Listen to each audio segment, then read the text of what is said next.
Hello everyone, स्वागत है आपका मेरे चैनल पे। मैं विकास सैनी। शुरू करते हैं आज हम लोग पॉलिटिकल साइंस का टॉपिक। जैसा कि हम लोगों ने पिछली लास्ट वीडियो में मैंने कहा था कि नेक्स्ट वीडियो क्या है हमारा इंडियन पॉलिटी या पॉलिटिकल साइंस को लेकर रहेगा। तो अगर मैं पॉलिटिकल साइंस की बात करूँ तो हम लोग क्लास 12 का चैप्टर है हमारा the cold war era. Class 12 की मैं पॉलिटिकल साइंस की अगर बात करूँ तो लास्ट ईयर से पहले तक क्लास 12 में पॉलिटिकल साइंस में 100 मार्क्स का रिटन एग्जाम होता, ठीक है। लेकिन उसके बाद से क्या हुआ, लास्ट ईयर से पॉलिटिकल साइंस में क्लास 12 में इंटरनल असेसमेंट ऐड कर दिया गया, ठीक है। तो अब पैटर्न क्या है आपका, अब 12 का पैटर्न क्या है, अब आपका 80-20 वाला, ठीक है।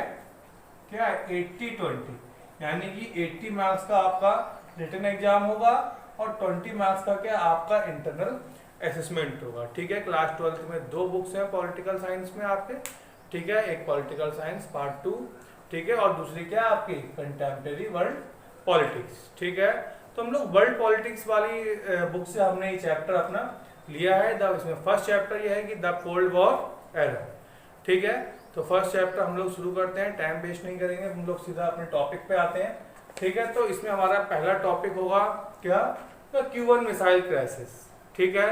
द Q1 मिसाइल क्राइसिस, यहीं से हम लोग शुरू करते थे। इसका इंसिडेंट क्या था Q1 मिसाइल क्राइसिस का, कि 1961 अप्रैल में जो USSR है, जो सोवियत संघ था, ठीक है, तो उसके जो लीडर्स थे उनको ये लग रहा था, उनको ये चिंता लग रही थी, ये डर लग रहा था कि अमेरिका क्या है, अमेरिका USA इस कम्युनिस्ट रूल्ड कंट्री जो है क्यूबा, ठीक है, इस पे अटैक कर देगा, ठीक है। और फिदेल कास्ट्रो को क्या है, जो फिदेल कास्ट्रो वहां के प्रेसिडेंट हैं, उनको क्या है, उनकी सरकार को वहां से हटा देगा।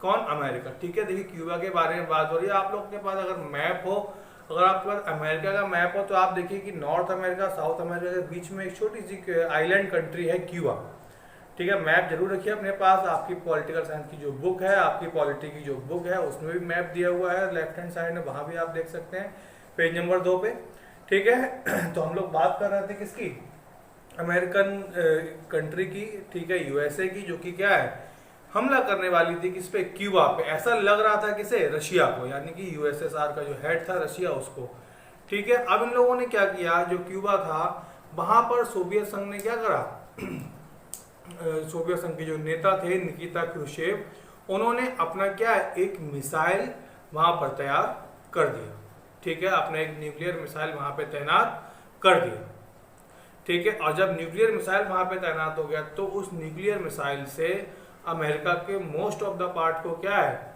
ये लोग टारगेट कर सकते थे, ठीक है। कौन, USSR ने जो मिसाइल तैनात किया है, देखिए मिसाइल कहाँ तैनात किया है, क्यूबा में। और क्यूबा की स्ट्रेटेजिक पोजीशन मैं आपको बता चुका हूँ, आप लोग मैप में देख लीजिए क्यूबा की स्ट्रेटेजिक पोजीशन क्या है। तो नॉर्थ अमेरिका है और साउथ अमेरिका है, दोनों के बीच में एक आइलैंड कंट्री है, ठीक है। अब देखिए इन ये जो हथियार जो लगाए हैं, जो मिसाइल लगाई है, ठीक है, इससे पहले शायद अमेरिका USA के टारगेट पे इतना नजदीक नहीं था, ठीक है, जो कि मिसाइल लगने के बाद आ गया है, ठीक है। अब USA के पूरे पार्ट पे या किसी भी कंट्री पे रशिया जब चाहे तब हमला कर सकता था, ठीक है। अब क्या हुआ, देखिए क्यूबा में क्या है, USSR ने न्यूक्लियर मिसाइल लगा दी है। अब देखिए अमेरिका को क्या करीब 2-3 हफ्ते बाद इसके बारे में पता चला, ठीक है। अब देखिए अमेरिका के प्रेसिडेंट कौन थे उस समय, जॉन F कैनेडी, ठीक है। उनके प्रेसिडेंट और उनके एडवाइजर, ठीक, कुछ भी ऐसा नहीं करना चाहते थे कि जिससे क्या एक न्यूक्लियर वॉर शुरू हो जाए। लेकिन हाँ, फिर भी वो ये इंश्योर करना चाहते थे, ठीक है, कि क्या हो, USSR को पता चल जाए कि हम लोग क्या इस प्रॉब्लम के बारे में कितना सीरियस है, ठीक है। तो उन्होंने ऑर्डर दिया अपने शिप्स को, अपनी नेवी को, कि USSR के जो भी शिप क्यूबा की तरफ जा रहे हैं उन सबको क्या किया जाए, रास्ते में ही रोक लिया जाए, ठीक है। उनको क्या किया जाए, रास्ते में ही रोक लिया जाए, ठीक है। ये एक कदम उठाया USSR ने क्यूबा में, क्या करके, अपने मिसाइल लगा के, ठीक है। फिर क्या हुआ, USA के प्रेसिडेंट, ठीक है, जॉन F कैनेडी ने क्या किया, शिप्स को ऑर्डर दिया कि जो भी ये शिप हैं जो कहां से आ रहे हैं, रशिया के शिप हैं और किसकी तरफ जा रहे हैं, क्यूबा की तरफ जा रहे हैं। इनको क्या करा जाए, रास्ते में रोक लिया जाए। ठीक है, इससे क्या हुआ, पूरा वर्ल्ड चिंतित हो गया, पूरे वर्ल्ड को लगने लगा कि क्या हुआ, ये तो एक बहुत बड़ी सिचुएशन आ गई। ठीक है, क्योंकि क्या है, दोनों न्यूक्लियर पावर हैं, दोनों के पास क्या भारी मात्रा में न्यूक्लियर वेपन्स हैं। अगर इन दोनों में वॉर हो गया तो ये पूरे वर्ल्ड के लिए बहुत खतरनाक साबित हो सकता था। ठीक है, आगे बढ़ते हैं। ठीक है, तो ये जो क्राइसिस था, ठीक है, ये जो लोगों के अंदर जो डर था, लोगों के अंदर जो डर था कि इस मिसाइल को लेके क्या है, एक बहुत बड़ा वॉर हो सकता है, बहुत बड़ा नुकसान दुनिया को हो सकता है। इसी क्राइसिस को क्या नाम दिया गया, क्यूबन मिसाइल क्राइसिस या क्यूबा मिसाइल संकट। ठीक है, क्यूबा मिसाइल क्राइसिस क्या है, इसी घटना को नाम दिया गया। ठीक है, अब देखिए इसका थोड़ा सा बैकग्राउंड देखते हैं। ठीक है, कोल्ड वॉर की बात करते हैं हम लोग। कोल्ड वॉर की बात हम लोग करते हैं कि कोल्ड वॉर शुरू कब से हुआ। ठीक है, सेकेंड वर्ल्ड वॉर की अगर हम बात करें तो 1945 में क्या है, second world war, second world war खत्म होता है। ठीक है, सेकेंड वर्ल्ड वॉर का क्या हुआ, एंड हुआ, और ये स्टार्टिंग थी किसकी, ये स्टार्टिंग थी किसकी, कोल्ड वॉर की। ठीक है, ये स्टार्टिंग थी किसकी, कोल्ड वॉर की। ठीक है, कैसे बताते हैं हम। ठीक है, देखिए 1945 में सेकेंड वर्ल्ड वॉर एंड कैसे हुआ, यूएसए ने, यहाँ पर आप लोग को पता होगा, आपने 9th में पढ़ा होगा, 10th में पढ़ा होगा कि सेकेंड वर्ल्ड वॉर में, ठीक है, दो तरह के ग्रुप्स थे। ठीक है, एक अलाइड फोर्सेस और एक क्या था, एक्सिस पावर्स। ये आपको पता होने चाहिए, ये होमवर्क है आपका। ठीक है, देख लीजिएगा कि अलाइड फोर्सेस है ना, सेकेंड वर्ल्ड वॉर की अगर मैं बात करूं, ठीक है, तो क्या था, अलाइड फोर्सेस और एक्सिस पावर। ये देख लीजिएगा, अलाइड फोर्सेस दो ग्रुप है ये। ठीक है, तो यूएसए क्या था, किस ग्रुप में था, अलाइड में था। यूएसए ने क्या करा, दो परमाणु, ठीक है, दो न्यूक्लियर बॉम्ब इसने ड्रॉप किए। कहां किए, जापान में।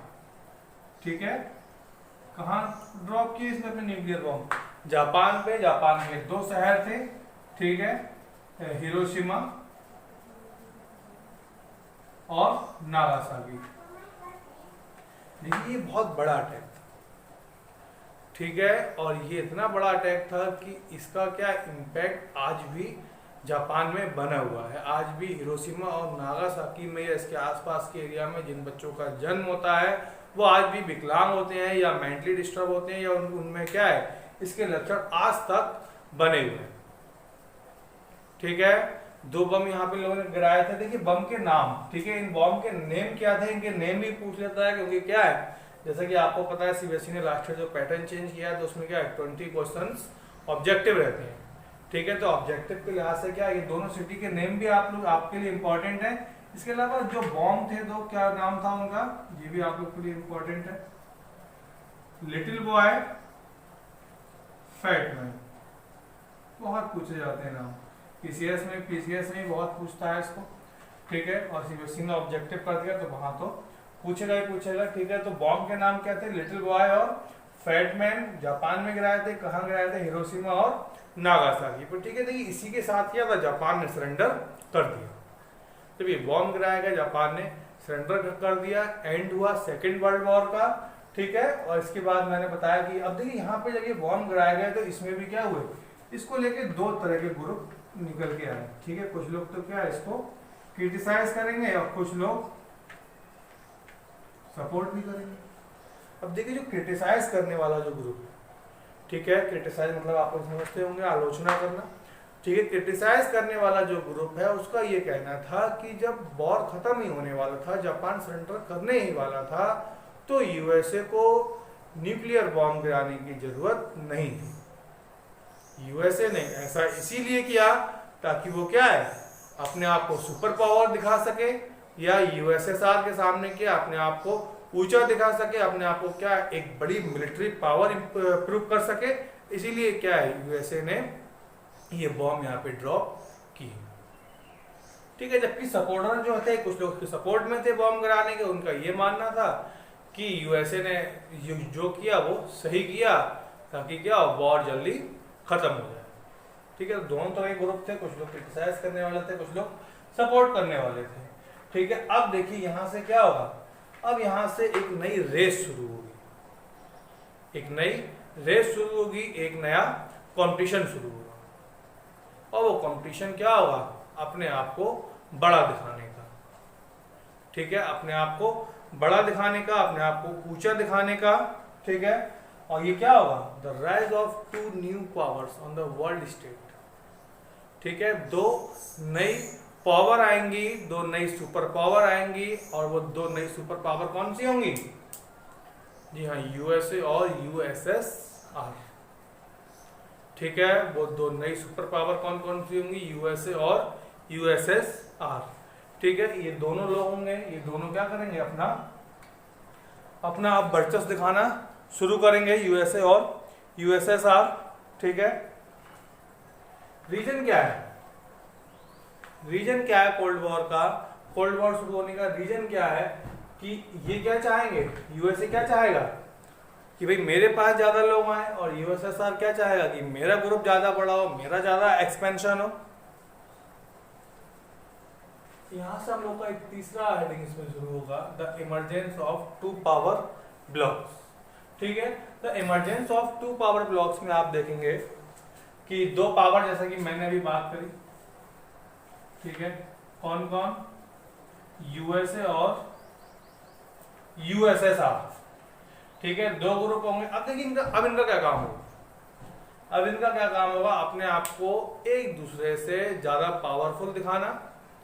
ठीक है, अपने आप को क्या है, एक दूसरे से ज्यादा ऊंचा दिखाना, ज्यादा सुपीरियर दिखाना। और ऐसा ये लोग करेंगे, सबसे पहले ये लोग क्या करेंगे, अपना अपना एरिया एक्सपेंड करेंगे।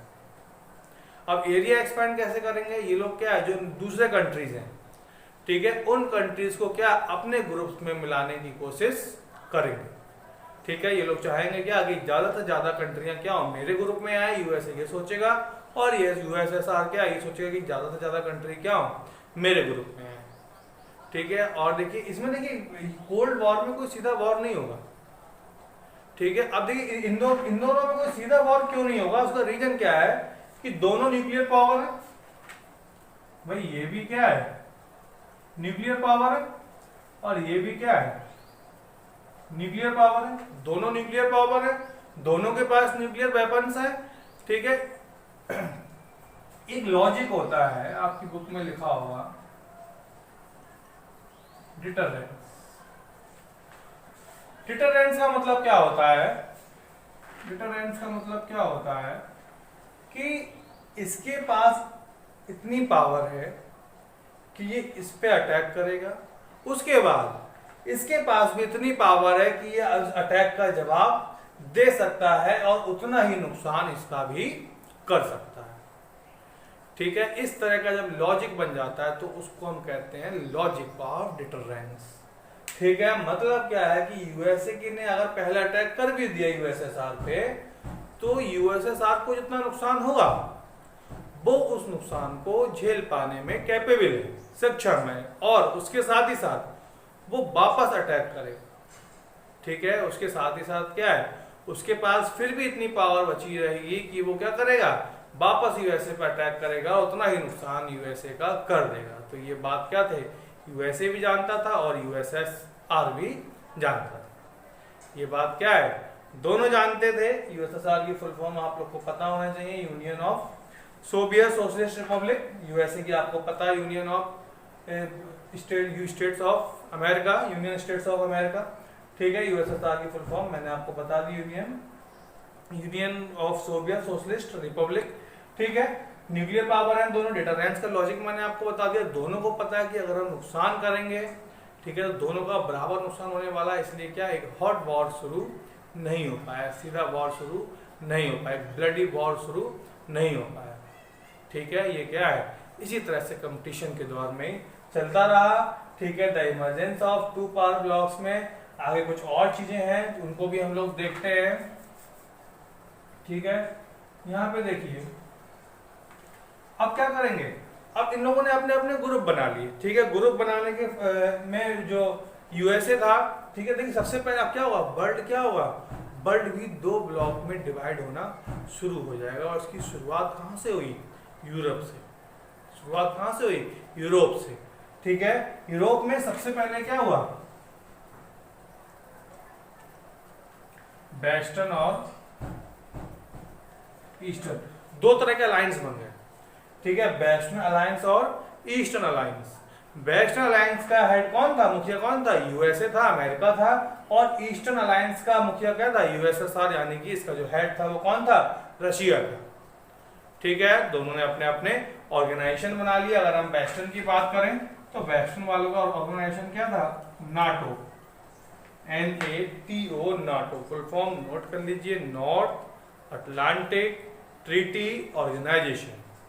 ठीक है, नॉर्थ अटलांटिक ट्रीटी ऑर्गेनाइजेशन, ये नाटो की फुल फॉर्म है। ठीक है, ये क्या है, जो वेस्टर्न अलायंस। नाटो के बाद देखेंगे हम लोग की जो ईस्टर्न अलायंस है, ईस्टर्न अलायंस ने अपना कौन सा ऑर्गेनाइजेशन बनाया है। ठीक है, तो अगर हम ईस्टर्न अलायंस के ऑर्गेनाइजेशन की हम बात करें तो ये कौन सा ऑर्गेनाइजेशन है, वार्सा पैक्ट। ठीक है, नाटो बनाया किसने, वेस्टर्न अलायंस ने, और ईस्टर्न अलायंस ने क्या बनाया, वार्सा पैक्ट। नाटो का हम देखते हैं कि नाटो का प्रिंसिपल क्या था, किस रूल पे ये काम करता था। ठीक है, तो जो यूरोपियन कंट्री थी, जो क्या है इसमें शामिल थी, जो इसके मेंबर्स थे नाटो के, ठीक है, इन लोगों ने क्या है, ये इस रूल को माना कि अगर नाटो के किसी एक मेंबर पे भी अटैक हुआ तो ये माना जाएगा कि क्या है, सब पूरे नाटो ऑर्गेनाइजेशन पे अटैक हुआ है, और उसका जवाब क्या है, हम सब लोग मिलकर देंगे। यानी जितने मेंबर हैं उसका जवाब क्या, उस अटैक का जवाब हम सब मिलके देंगे। ठीक है, वार्सा क्या था, वार्सा का एम क्या था, वार्सा का फोकस क्या था कि जो नाटो जो कार्रवाई कर रहा है यूरोप में, वर्ल्ड में, नाटो जो कार्रवाई कर रहा है उसको काउंटर बैलेंस करना, उसका जवाब देना। ठीक है, तो हमने क्या है देखा कि वेस्टर्न ने क्या नाटो बनाया, ईस्टर्न ने वार्सा पैक्ट बनाया। इसके आगे की बातें हम लोग क्या है, इसके बाद का जो मेरा वीडियो होगा उसमें हम लोग पार्ट 2 में, the cold war era part 2 में हम लोग इसके आगे की बातें करेंगे। ठीक है, तो फिलहाल ये क्या है, एनसीईआरटी का आपका first chapter the cold war era को लेकर कुछ बातें थी, इसकी आगे की बातें क्या हम लोग नेक्स्ट वीडियो में करेंगे। Thank you.